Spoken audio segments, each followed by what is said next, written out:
je parle beaucoup. Mais si vous trouvez, là, à un moment donné, que c'est trop, là... Faites-moi signe. Hey, mais Monsieur Dandurand aussi, il a dit ça, mais c'est ça qu'on veut.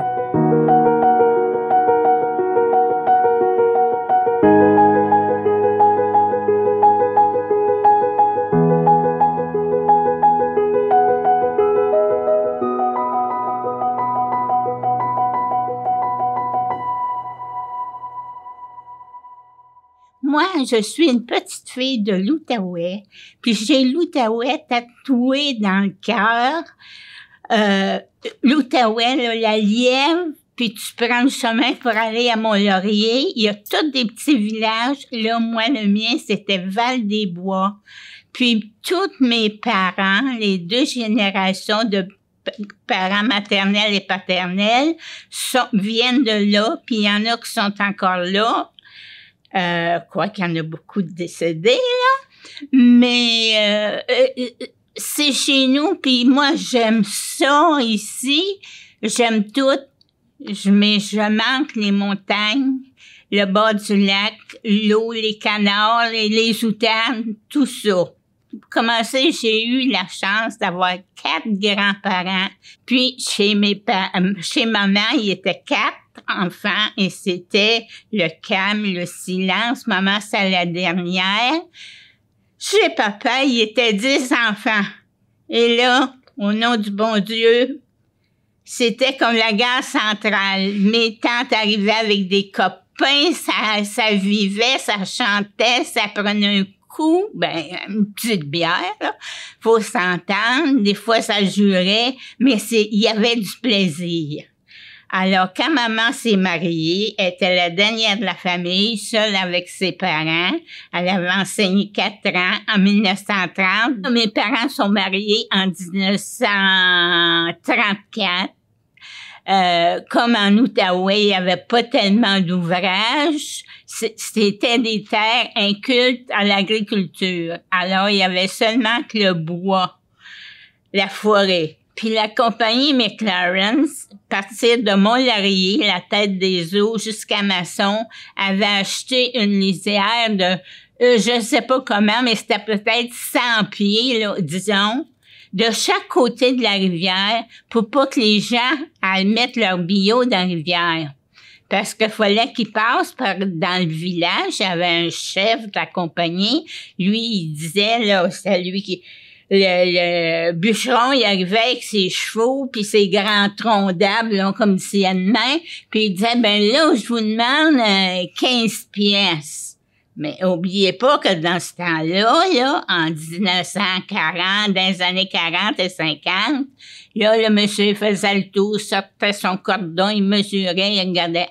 Il disait, non, je te donne 10 pièces. Puis si t'es pas contente, ramène-les chez vous.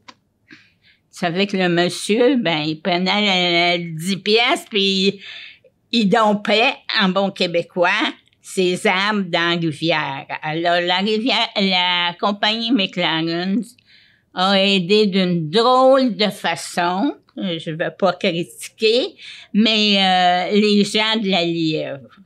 Puis, le curé Labelle, là, vous devez en avoir entendu parler. Lui, quand il emmenait des gens là, pour cultiver la terre, il lui disait pas ça des terres de roche. Fallait qu'il coupe les arbres, se bâtir une cabane, s'installer. Puis des fois, là, c'était des petites madames à talons hauts et comme du coûte. Il y avait jamais vu ni une poule ni une vache. Alors, ça marchait pas. T'sais? Puis, dans mon petit village, à Val-des-Bois, tout le monde était pauvre. Mais on ne savait pas, parce que tout le monde avait une maison, on avait des beaux vêtements, il y avait de quoi sur la table, parce que tout le monde avait une vache, des poules, un porc, dans le fond de la cour, il y avait une petite étable, puis en 1940, quelques poussières, là, M. Duplessis, il a bâti des couvents longs de même, des écoles longues de même, dans tous les villages. Alors, les commissions scolaires, ils ont dit, qu'est-ce qu'on va faire avec ça? Mais dans ce temps-là, des enfants, dans les familles, il y avait 10 enfants puis 2 parents. C'était pas comme aujourd'hui, là. Aujourd'hui, c'est l'inverse. Ça fait que les commissaires sont allés chercher des religieuses. Tous les villages avaient des religieuses. Chez nous, c'était des sœurs Sainte-Croix. Moi, j'ai fait mon primaire avec les sœurs Sainte-Croix. Puis, après ça, là, je reviendrai à plus tard, jusqu'en 7e année. Puis quand j'ai 10 ans, ma mère a recommencé à enseigner à 45 000 de chez nous. Mais elle pouvait pas prendre l'autobus parce qu'il arrivait trop tard à Buckingham.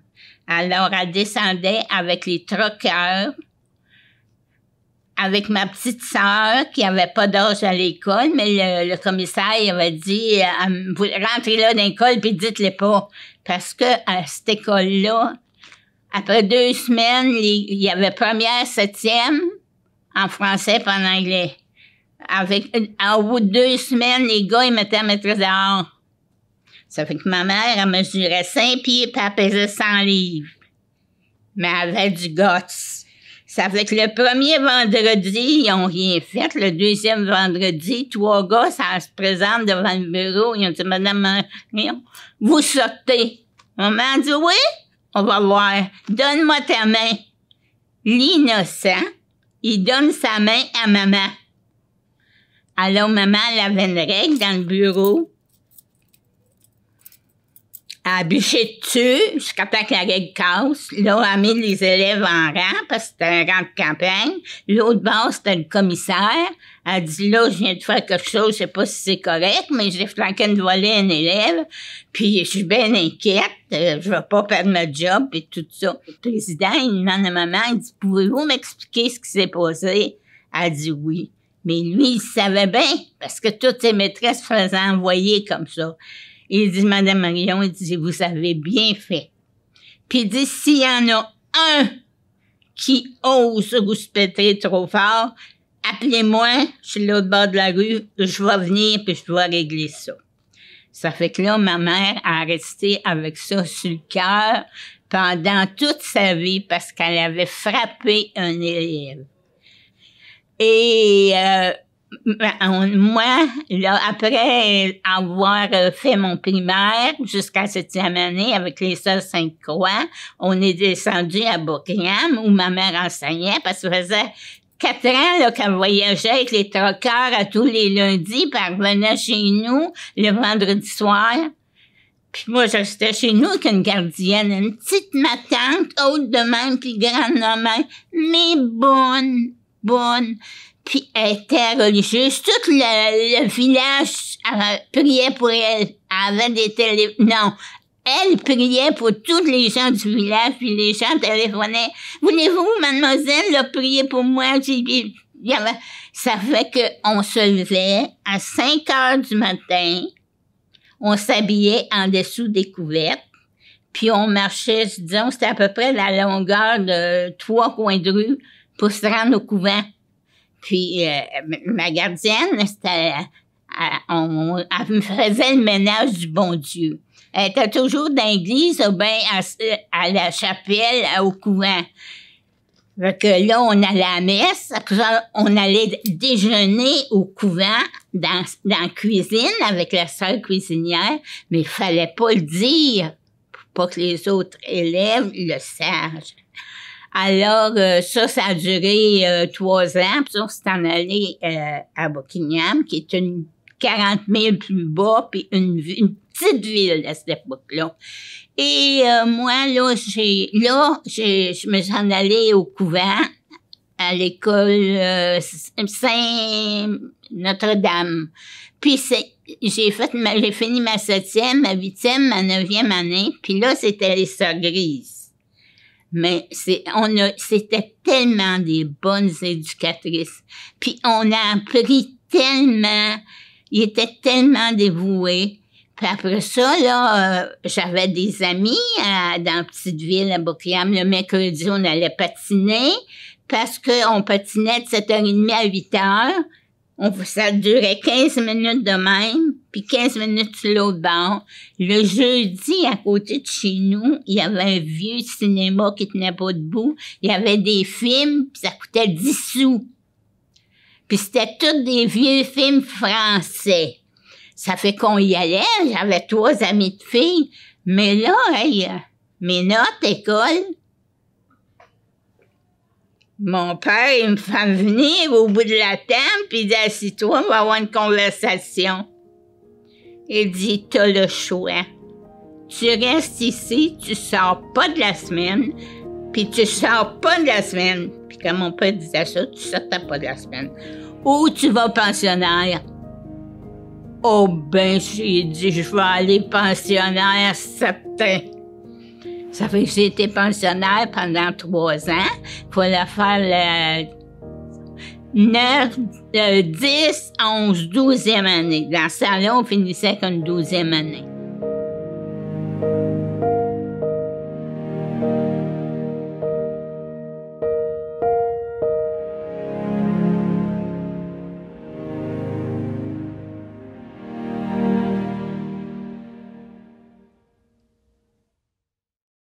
Ça fait que là, à part, je vais chez nous, maman me dit, monsieur le président de la commission scolaire, il veut te voir. Habille-toi comme faut, on va descendre à son bureau. Ça fait qu'il me dit, il dit, je perds un professeur, elle vient de se marier en première année, elle enseigne en première année, puis elle s'en va à Hall avec son mari. J'ai besoin d'un professeur, ça vous intéresse-tu? Ben, j'ai sauté sa jump. Puis j'ai commencé à enseigner, puis j'ai enseigné pendant 35 ans. Mais j'avais juste, dans ce temps-là, c'était le brevet C. Puis là, en 1960, ils ont sorti le ministère de l'Éducation. Ils ont commencé à dire, ben, les professeurs, ils ont passé de scolarité. Faudrait faire quelque chose pour les... Mais en Outaouais, on n'avait pas d'université. Si t'allais à l'Université d'Ottawa, t'étais non légalement qualifié au Québec. Puis si tu venais à Montréal, Sherbrooke, Trois-Rivières, c'était loin, en Titi, pour venir prendre des cours. Ça fait que les sœurs grises savent compter, hein? Puis il y avait des grosses maisons partout. Ils ont pris une grosse maison à Hull, puis ils ont dit, nous autres, on va les donner les cours pour les professeurs. Mais là, il fallait faire notre brevet B qui était 2 ans, brevet A une autre année, puis le bac 2 autres années. Mais ça m'a pris 12 ans pour avoir mon bac. Puis là, à part de ça, quand j'ai commencé à enseigner, on n'était pas syndiqué. Fait que moi, on a commencé à parler de syndicats, puis en tout cas, je sais pas pourquoi, mais je suis réveillée chef de secteur. Puis là, il fallait que j'aille à Québec, puis je revienne ici, chez nous, puis expliquer tout ce que j'avais appris là-bas. Puis en tout cas, tout ça, ça a duré pendant une éternité. Puis à un moment donné, là, on s'était syndiqués, nos salaires étaient corrects. La première année que j'ai enseigné, là, en 1958, on gagnait 800 pièces pour 10 mois. Parce que juillet puis août, on n'était pas payés. Alors ça, tu divises ça, ça faisait 80 pièces par mois. 40 pièces le 15, puis 40 pièces le 30. Puis, hey, on vivait bien, puis on se ramassait de l'argent dans ce temps-là. Aujourd'hui, avec les salaires qu'ils ont, ben, ils ont de la misère. Puis, ben là, la vie a passé. À 50 ans, je me suis mariée avec un monsieur que la première fois qu'il s'est marié, j'avais 4 ans. Puis il y avait une bouquetière, puis tout le monde se connaissait parce que sa sœur, lui, était mariée avec le frère à papa. Alors, dans le village, on n'avait pas le droit d'appeler les gens Julie, Paul, Pierre, c'était ma tante et mon oncle. Ça fait que mon mari était mon oncle pendant bien longtemps. Puis tout d'un coup, ben je ne sais pas comment, la foudre nous a tombé dessus. Lui, il était marié depuis 35 ans. Il avait 7 enfants. Mais c'était tous des adultes. les 3 plus vieux, ils ont bien proche mon âge. Parce que mon mari, il va avoir 96 ans. Mon ex-mari va avoir 96 ans la semaine prochaine. Et ça fait qu'on a eu... on a vendu nos maisons. Lui, il y avait une grosse maison. Avec tant d'enfants, ça faisait une grosse maison. Puis moi, j'avais acheté une vieille maison de la compagnie McLaren en 1960 à peu près. Puis là, j'ai vendu. Il y avait un chalet, mais le chalet, c'était, comme on dit, là, un shack. Ça fait que là, on bâtit une maison là-dessus. On a fait des parterres. On a, en tout cas, tout arrangé ça. Puis, à un moment donné, là, mon mari est tombé malade, puis c'était plus vivable avec lui. Ça fait qu'en 2019, là, on s'est séparés. J'ai appelé ma nièce, puis j'ai dit, écoute, tu sais pas, mais j'ai dit, je me sépare, là, je suis plus capable. J'ai dit, je m'en vais à Buckingham, me loue un appartement. Elle dit non, Marine, parce que je suis sa marraine, puis elle restait avec moi. Elle dit non, Marine, tu vas t'en venir à Vaudreuil. Elle dit, moi, ma sœur reste ici, ma nièce, puis ma nièce a deux bébés de 30 ans qui sont achetés des chats puis des chiens, puis ils n'ont pas d'enfants. Ça fait que ma famille de sang est à Vaudreuil. Me suis emmenée à Vaudreuil, un peu de reculons. Mais j'étais tellement mélangée dans ma tête à ce moment-là, là, que... Puis, mais ça a bien été, là, j'ai vu travailleuse sociale, psychologue. Je suis allée à Grave, là, où ils soignent tous les malades. Puis, ça va bien. J'ai fait du bénévolat pendant 1 an et demi. Au centre de jour, ça, c'est un endroit où les personnes qui s'ennuient puis qui sont bien chez eux vont passer une journée de distraction. Moi, j'étais bénévole. Puis j'ai fait des devoirs plusieurs soirs par semaine avec les enfants des immigrés à l'école à Saint-Michel. Ça, là, c'était merveilleux. Puis ces pauvres enfants, là, je sais pas comment ils vont s'en sortir parce qu'ils vivent une dualité épouvantable. Chez eux, là, papa, maman, puis si les grands-parents sont là, ça vaut bien pire. C'est rien que leur pays, leur histoire. Mais du moment qu'ils sortent de la maison, ils sont au Québec. C'est plus les mêmes histoires du tout, là.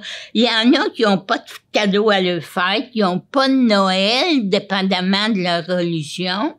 Puis, je les prenais sans pitié, mais ils sont tellement merveilleux, ces enfants-là.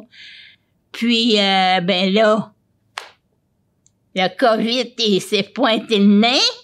Tout était boiré cadenas. Je demeurais près de l'église dans un appartement en haut, là. J'avais un appartement. Un bel appartement. C'est un 4,5, mais c'était grand comme un 6,5. Mais j'étais toute seule, autour, là, pas loin de l'église, c'est tous des bureaux. Alors, à 5 heures, il y avait plus un chat nulle part, puis la fin de semaine non plus. J'ai à ma nièce, ça déménager, mais j'ai dit, je sais pas. Ça fait qu'elle dit, elle a fouillé son ordinateur. Elle dit, on va aller voir des RPO. Mais moi, j'aurais jamais pensé de toute ma vie finir ma vie dans une maison comme ici. Je vais vous expliquer pourquoi. Parce que chez nous, à 8 heures du matin, avec mon ex-mari, on était dehors. On démêlait du ciment, on faisait des trottoirs, des plates-bandes, on rapiéçait ce que l'hiver a abîmé, on peinturait, parce que mon mari, il fallait que tout soit au plus que parfait, puis que ça soit tout fini. Ce que tu commençais à matin, il fallait que ça soit fini hier. Ça fait quand je suis arrivée ici, puis que ça a été la quarantaine, lire, puis faire des casse-têtes, puis dessiner, puis tout ça. Ici, moi, je trouvais, c'est surtout l'extérieur qui m'a fascinée. Ça me fait penser au château des contes de fées de notre enfance. Ça fait que, j'ai dit, m'aller là. Puis, là, j'ai un beau petit toit et demi, j'ai tout ce qu'il me faut. Mais je devrais pas être ingrate parce que j'ai tout ce qu'il me faut. J'ai un beau logis. Ma famille vient pas souvent, même s'ils sont pas loin, mais ils me téléphonent 2 fois par jour, ma soeur, ma nièce 2 fois par jour. Puis ici, il y a tout ce qu'il te faut. C'est merveilleux, puis je me chicane, me dis, faut pas soyez ingrate. Tout ce qui me manque, là, s'il l'avait bâti au bord de l'eau, ce château-là, ça serait bien plus beau. Mais que voulez-vous?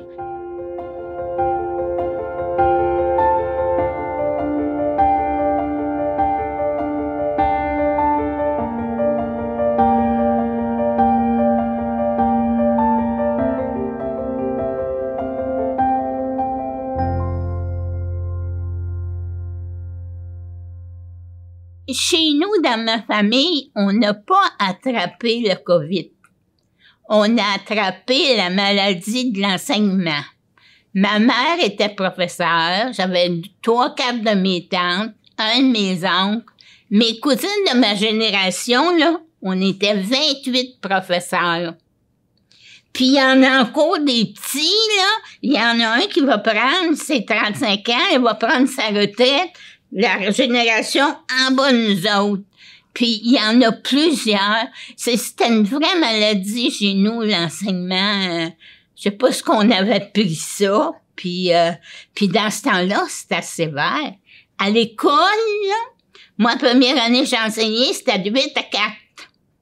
8 heures du matin à 4 heures. 15 minutes à 10 heures. 15 minutes à 2 heures et quart. 1 heure pour dîner. Puis on avait 40 élèves dans nos classes. Puis il n'y avait pas de maternelle dans ce temps-là. Les enfants n'avaient pas à la maternelle. Alors, quand la cloche sonnait, là, t'avais 15 minutes pour aider les enfants à sortir. Puis la première année, les habiller. Il y en a qui n'étaient pas capables de mettre le pantalon, le bottes, ou l'hiver surtout. Parce qu'il y avait des autobus. Il y avait 16 autobus qui venaient à mon école. Mais t'avais pas le temps de niaiser. Parce que fallait que les enfants soient parés. Parce qu'à 7h moins quart le matin, l'autobus venait prendre les petits pas loin de chez nous, là. Ça fait que ces enfants-là, là, ils ont fait des journées bien plus dures que bien des professeurs. Que bien des parents. Les gens qui travaillaient au gouvernement, là, un papier et un crayon, faisaient pas la vie de ces enfants-là. Puis, c'est encore de même, mais dans mon village, hélas, ils ont détruit l'école. Parce que il y a quelqu'un qui dormait sur le piton. L'huile de la fournaise a coulé dans la terre. Alors, à un moment donné, ils sont réveillés puis ils ont dit « Hey, c'est pas bon pour la santé, ça. Ça fait qu'ils pouvaient pas aller gratter en dessous de l'école. » Ben non, ils l'ont détruit. Bang, avec le bulldozer. Ça fait que dans mon village, à Val-des-Bois, il n'y a plus d'école. C'est des personnes âgées, du 3e âge, puis du 4e âge qui vivent là. Mais ça marche, puis ça saute en titille, parce qu'ils ont toutes sortes d'organisations, puis ils vont partout, puis l'âge d'or fait un voyage par année, puis en tout cas, c'est organisé, là. Tu t'ennuies pas. Ça fait que c'est ça qui est arrivé. Mais les enfants de mon village, là, à Val-des-Bois, ils font 12 000 maternelle 4 ans à 6e année. Après ça, là, faut qu'il y ait à la polyvalente, c'est 20 000 plus loin. L'autobus les déménage.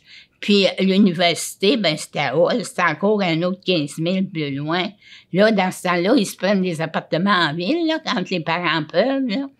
Mais c'est dommage, parce que c'était tellement des belles écoles qu'on avait, une belle école qu'on avait. Quand les religieux, c'était là, c'était assez propre, puis c'était beau.